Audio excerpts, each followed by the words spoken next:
So the month of April, we've been looking at some stories of people who are serving.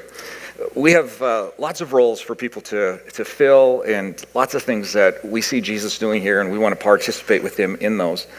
And so, one way we could approach that is just to say, look, in the next 6 months, we need 300 people to volunteer.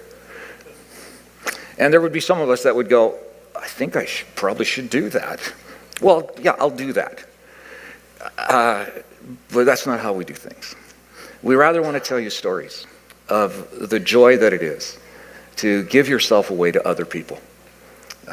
Your neighbors beside you, your colleagues at work, and to your church family as well. Doing the work that Jesus Christ has given us to do for the thrill and the pleasure of participating with him in building his kingdom. So if that has spurred something in you in the last 4 weeks, there's some folks out in the plaza area that under a flag that says Volunteer Central. Chat with them. They'll tell you a little bit of give you a little bit of information, kind of get you hooked up with an area that you might be interested in serving. So that's what that's all about. So God has a name. I want to turn our attention to that. The last several weeks we've been talking about that, and I encourage you to go to our website and catch up on where we've been at with this series, because they aren't isolated individual weekends. It's kind of a flow to the theme and the idea of what we've been talking about. So just to kind of help you quickly catch up. By the way, thanks to Tyler for teaching for me last weekend. Did a great job, didn't he? Yeah, he did. So we're looking at a passage from Exodus 34, and it's all around the aftermath of the nation of Israel being freed from slavery in Egypt after 400 years. They get out into the wilderness about 45 days or so, and God and them have a falling out. They're not exactly sure God knows what he's doing or who exactly he is. It's going to take a lot longer. It's going to be a lot harder, more difficult, more challenging. And so they kind of walk away from God for a little bit. And Moses, their human leader, interjects and says, no, we're not going to do that. He goes to God and acts as like the kind of a counselor between God and the people, and they kind of reconcile. And God says, okay, so don't ever do that again. Like he almost jacked up the whole deal here, right? No, actually he doesn't. He comes to Moses and says, Moses, I want to reveal myself to you like I haven't before. And I'm going to introduce you to who I am. And though you may not know this, I have a name. Like I have a name, like Bob or Bill or Joanne. I have a name. And my name is Yahweh. It's Yahweh. But I don't just want you to know my name. I want you to know everything about me and what that name means. And so this is what he does. He says, Moses, I want to show myself to you. And this is what we've picked up. So Exodus 34, this is what we've read every week. The Lord passed in front of Moses, calling out his name, Yahweh the Lord, the God of compassion and mercy. I'm slow to anger. This is not who I am. I am slow to anger, and I'm filled with unfailing love and faithfulness. I lavish unfailing love to 1,000 generations. I forgive iniquity, rebellion, and sin. And then after the first week when I read this next part, somebody came up to me and says, okay, when are you going to cover this next part? Because I'm not there every weekend, but I want to be there for this one. Well, this is what it says, but I do not excuse the guilty. I lay the sins of parents upon their children and grandchildren. The entire family is affected, even children in the third and fourth generations. So what's with that, right? Help me figure that one out. What's with God punishing the children of parents who sin? By the way, would that be every parent here? Yeah, right. How is it that Yahweh can be compassionate and gracious and absolutely faithful with unfailing love and then go all MMA on the kids? Like, what is that, really? Right? So we want to talk about that together. But before we do, I want to set this backdrop, okay? It is our intention as a group of people to become students of Jesus Christ, to follow him, to learn from him, to experience the wonder of what he taught by the power of his Spirit that he invites to be part of our lives. Our hope would be this, that as we walk and follow Jesus and become his students, that we actually start to think like him. And then the more we think like him, the more we're mistaken for him in this world. That's our whole hope. Well, that actually isn't going to happen if we pick and choose certain scriptures that we want to embrace and others that we just want to pass over. It's not going to work. You see, Jesus loved the scriptures. He constantly quoted them. He took them very, very, very seriously, as we do. And since we've taken his name, we call ourselves Christians. We fall under the same authority he did because we choose that authority. We simply don't skim and skip. We don't skim the scriptures and highlight the parts that fit our worldview and then skip the parts that don't fit our late modern Western progressive views, those that are hard to understand and those that are just plain hard. We don't do that. We question, we dig, we doubt, we unpack, we study, we think deeply. We even protest some of the things. But in the end, I hope that we will say yes to what is written in the text of the scripture. Now, you may not read the Bible that way, and that's okay. But the danger is, if you don't, you're going to construct a view of God that's based on bits and bytes and snippets here and there from the scriptures. And then you're going to add a few of your own ideas and a dash of cultural preferences, and you're going to end up with a God that is simply a construction of your own wishful thinking. A God who is so in name only, but isn't real. It's a plastic replica. It's a formulation of somebody formulated in a laboratory. You see, that kind of God always agrees with you, guides you in ways that you already have decided to go, encourages decisions that actually end up hurting you, and endorses your life however you want to live it. And unfortunately, that God is going to tragically disappoint you, is going to become boring, and is going to need to change along the way because he'll be entirely unsatisfactory for you. Yahweh may make you feel uncomfortable. He may not think exactly like you do. He may not look exactly like you want him to, at least initially. But as you begin to see his character and his logic and who he really is, and what he is like, and it comes into focus for you, you're going to find him far better than you ever dreamed that he could possibly be. So likewise, in this passage that we look at, on the surface, it may create a little angst in your stomach. It may increase your anxiety, and you may simply deny what it says. That's okay. But if I unpack it accurately, and there's a real chance I might not, but if I do, it's going to reveal a God to you that you actually want to have, and you wouldn't exchange him for anything. Anything. So, can we go to the passage? There's a lot here, and I want to go through it kind of systematically. I might hurry through some parts. If I do, let's talk some more afterwards. There are 4 things that we learn about Yahweh in this verse, in verse 7. One of them is that he always loves. That's good news. One is he continually forgives. That's also good news. Thirdly, he is perfectly just. That's a little scary. And fourthly, his mercy consistently triumphs over punishment resulting from his justice. So, can we look at those 4 together? First 2 are going to come quickly. He always loves. That's good news. That's what we want to think about him. The first part of verse 7 says this: I lavish unfailing love to 1,000 generations. That word love, unfailing love, in Hebrew is hesed. And it carries with it the imagery of a guard, a sentry, standing guard over something that's a national treasure. It's absolutely vital to the life and success of the country or whoever it is that's being guarded with this. So who's being guarded?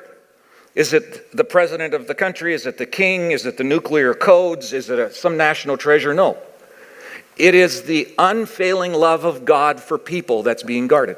And it's like God says, I unfailingly love people, and now I'm going to stand guard over that because people might question it, they may doubt it, they may wonder whether they experience it, they're uncertain of it, but I am going to stand guard for it, and it's never going to fail, it's never going to be altered, it's going to be consistently flowing, not just to my friends and not just to people who like me, not just to people who respond, but 24/7 I'm going to stand guard over my love for people, all people around the world, so it's never in doubt. I don't want people to doubt it. I want them to rest in it, enjoy it, and I will stand guard over it. I will protect this unfailing love. That's good news, isn't it? Oh, come on. My word.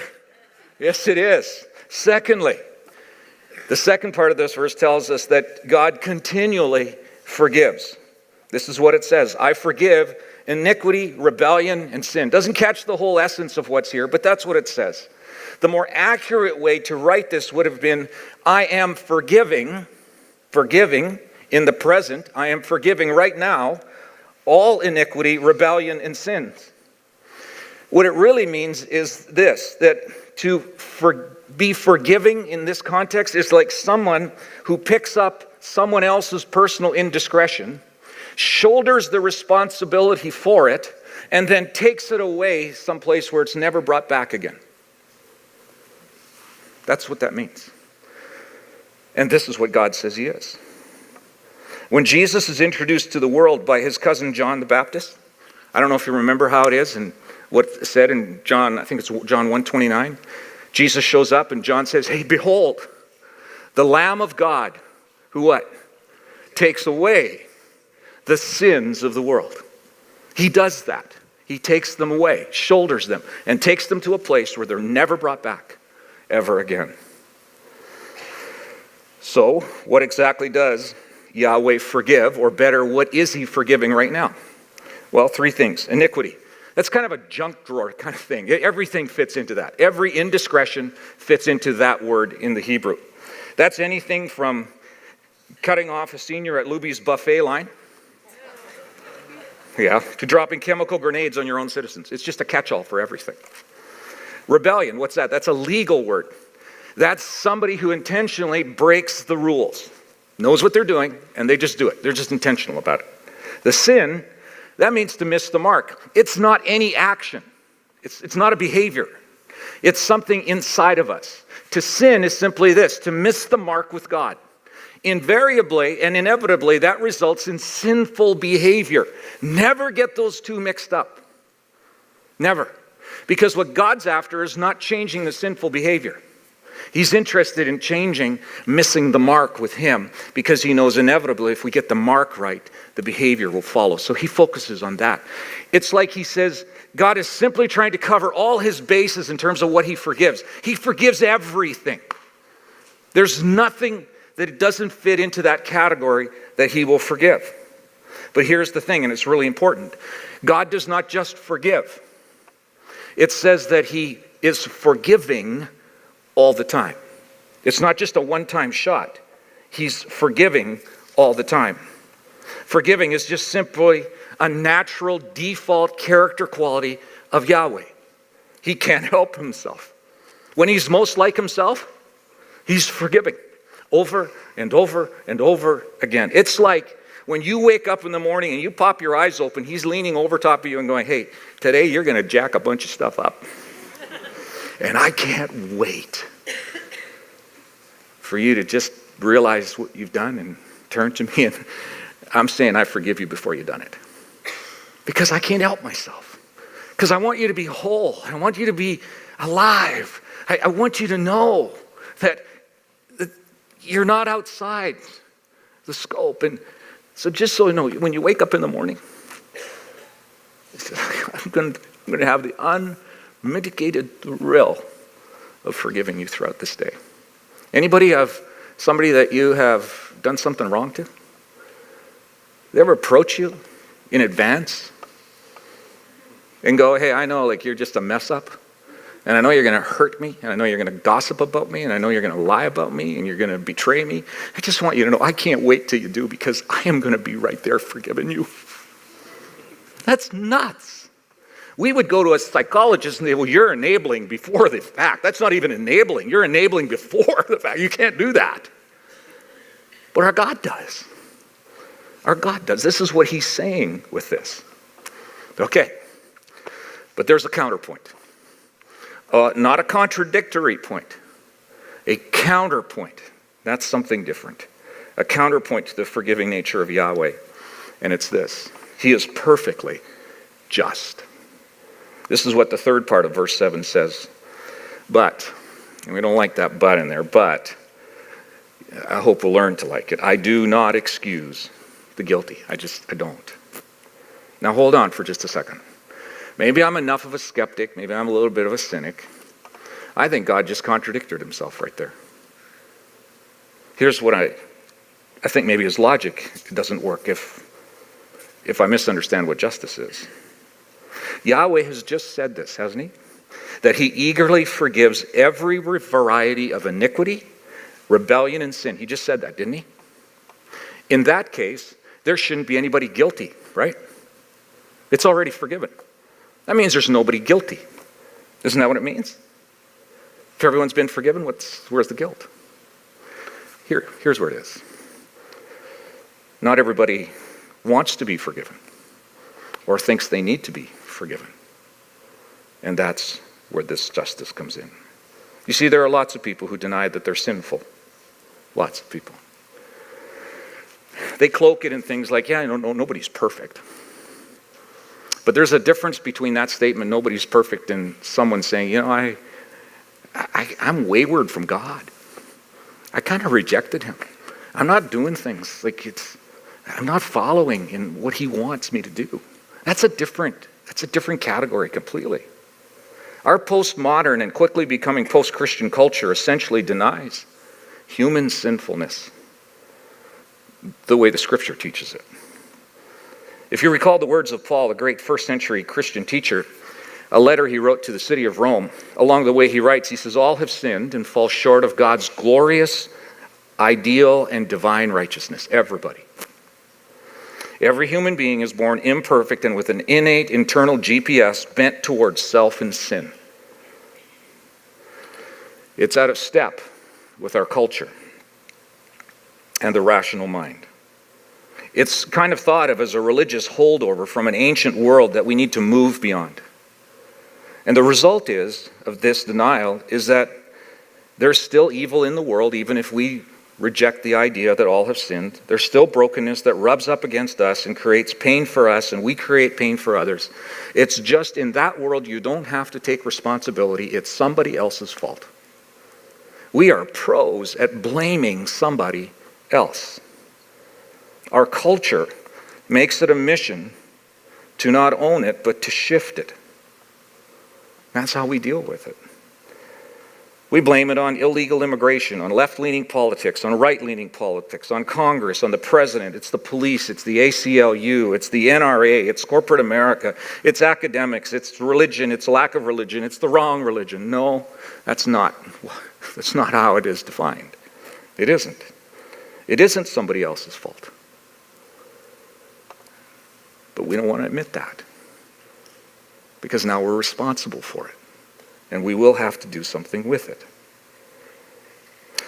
Forgiveness is a gift that is opened, not just received. To actually experience it, you'll not only need to reach out and take it, but you're going to need to tear off the wrapper, open the lid, pull it out, use it, wear it, and enjoy it. Or it remains a wrapped gift, and you never know exactly what it is. You don't know how good it is. But the only way to open it is to take responsibility. And our culture shies away from it. So there are some that just don't want to be forgiven. There's another group that would say, I know how messed up we get as human beings, but for some reason I just don't feel all that I don't feel all that apologetic, or I'm not repentant of it. I'm not rethinking it. I'm just going to keep on sinning. I think my own destiny is in my own hands, and even if it creates damage and pain, I'll try to fix that up. But I just don't think it's a big deal. So either way, denying it or ignoring it, God will never turn a blind eye and a wink and a nudge and go, oh, boys will be boys. He won't do it. Why? Because he's perfectly just. That's why he won't do it. He will never, he can never. Because simultaneously to him being loving and forgiving, at the same time he's just. It's what he does. But you have to understand, when it comes to his justice, he isn't moody. He doesn't shift from love to forgiveness, back to love, and then over to justice. He is all of those in the very same moment, in this moment. He's unlike us. One moment we're filled with love and gentleness and affection for our kids or our spouse. 5 minutes later, they do something to tick us off, to make us upset, and we instantly move to justice because we need to be right. We need to be vindicated. We need to be on top kind of all of the situations. It's how we do it. And why is it that feeling of love morphs so quickly into frustration and justice? Because we actually want to be right and pay back the wrong. But God's goal, because of his love, in his love that never diminishes, his forgiveness that is constant, his justice is not about retribution and payback. It's not. It's not some self-justifying vendetta. It's about healing. It's about renewal. It's about restoration. It's living in the wonderful power of his presence. That's what he's after. That is why his justice isn't rigid, but it's flexible. It has a pliability to it. It flexes. We just read in Exodus 33, if you want to go back, I said God and his people had a falling out, a massive falling out. They flat out, wholesale, as a group, rejected him, punted him, set up another god of some form, a form of a golden calf, and they began to bow down and worship that. That's how fractured it was. It's like Moses begs and tries to negotiate, and he gets partway into it, and God goes, okay, I changed my mind. Because there's a flex to God's justice. There's movement in it. He tends to respond very quickly when someone fesses up and takes responsibility and receives that forgiveness. He quickly responds. It's his mercy that does it. But when we don't turn and rethink,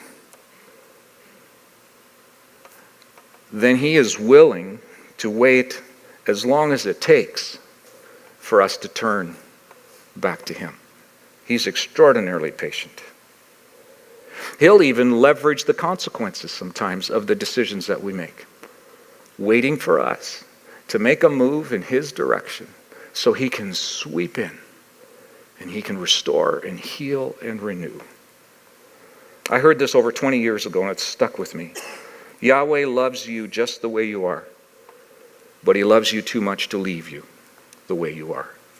That's his justice. That's his justice. If he wasn't just, he would go, I love them and I forgive them and they can go do whatever they want. Hurt themselves, hurt other people, wreck the world. But I can't.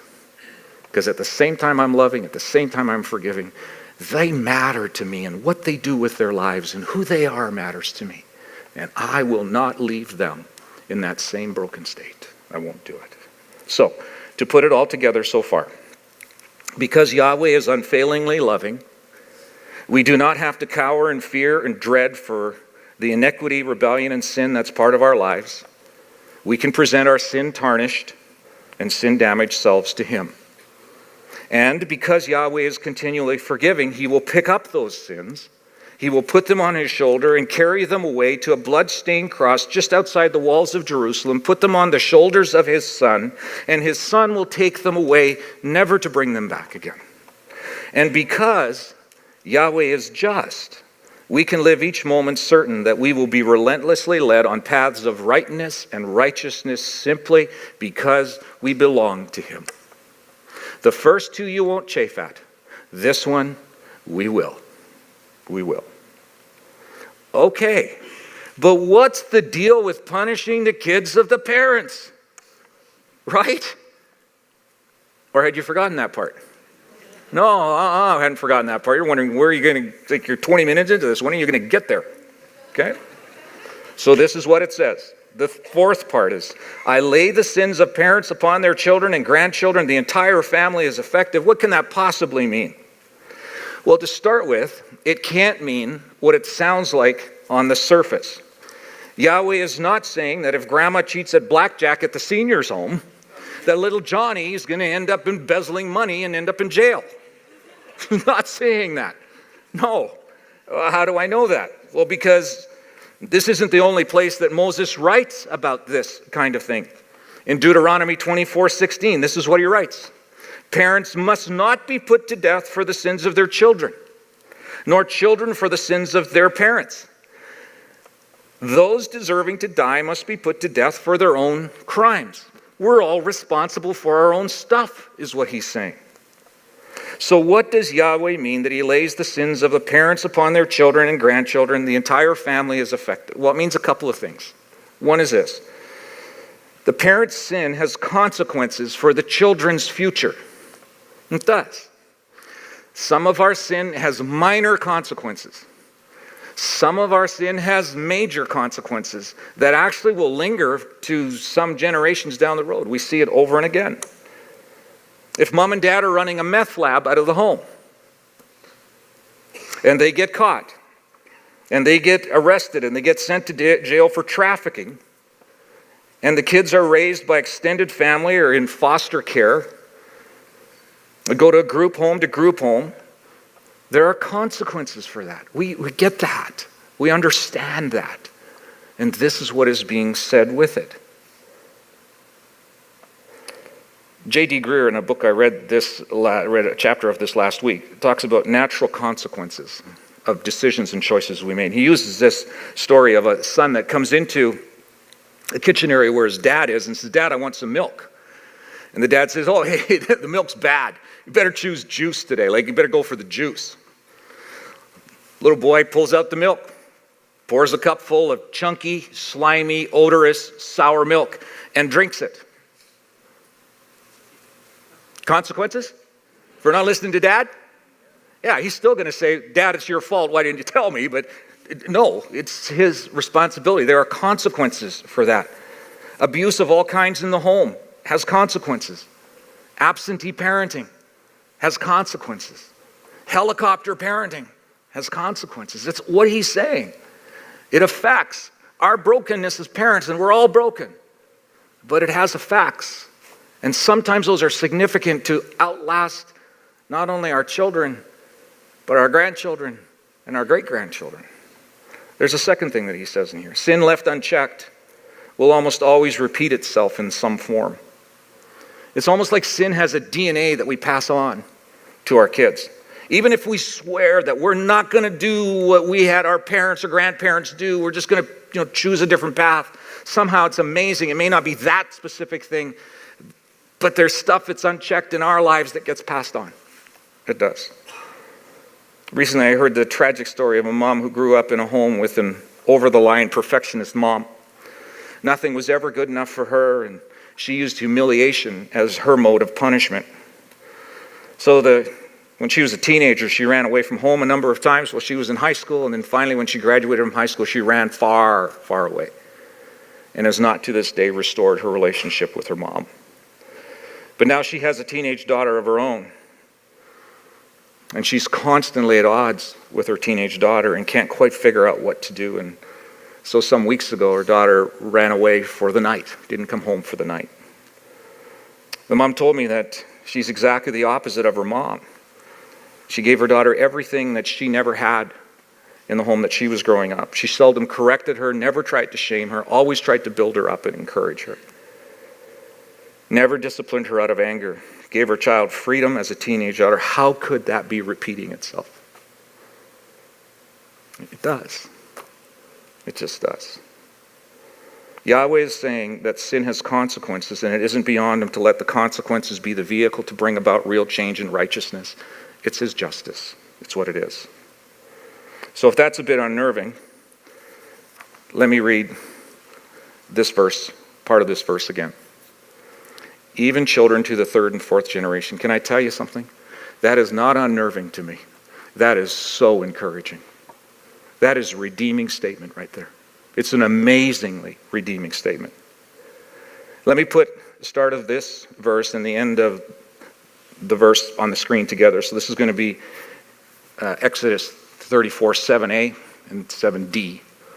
I lavish unfailing love to 1,000 generations, even children in the third and fourth generations. He's contrasting and comparing something. What's he comparing? He's comparing his mercy and punishment. And here's the reality of what that teaches us, that his mercy trumps his punishment 99.6% of the time. Hold on just a second. His unfailing love and mercy spans 1,000 generations. That's 20,000 years. His punishment, where his justice is expressed, where his mercy doesn't stop it, is to just 3 or 4. That's 60 to 80 years. It's not a literal 60 to 80. It's not a literal 20,000. He's trying to point out that I am loving and I'm gracious and I'm forgiving. My justice is true. And if my justice only expressed itself, it would be chaos on earth. But there's something that trumps it 99.6% of the time, and it's my great mercy for people. My unspeakably good mercy for people. Can I try to demonstrate it for you? I don't know if this will be effective. We're going to give it a shot. Right here. Think of that as 3 to 4 generations. Okay? That's the level of his expressive justice where he punishes.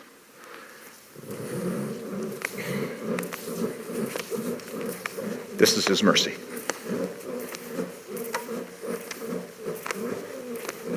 I'm not done. There's 500 feet in there.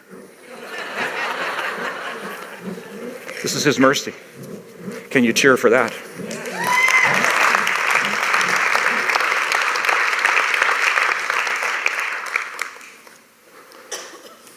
One of the favorite verses that our world knows for those that love Jesus is John 3:16. It says, "For God so loved the world that he gave his one and only Son, that everyone who would believe in him would have eternal life." You know that one, right? Talks about his great love that causes him to give. Talks about his great forgiveness, right? That would forgive if you just trust him with it. You know what verse 17 says? Not so familiar, is it? He did not come into the world to judge the world. He could have. His justice is real. Instead, what did he do with his justice? His response to sin and evil was to shift, not the responsibility, it's still our responsibility, but the penalty of it onto the shoulders of his Son. So you and I could live in this vast body of his mercy.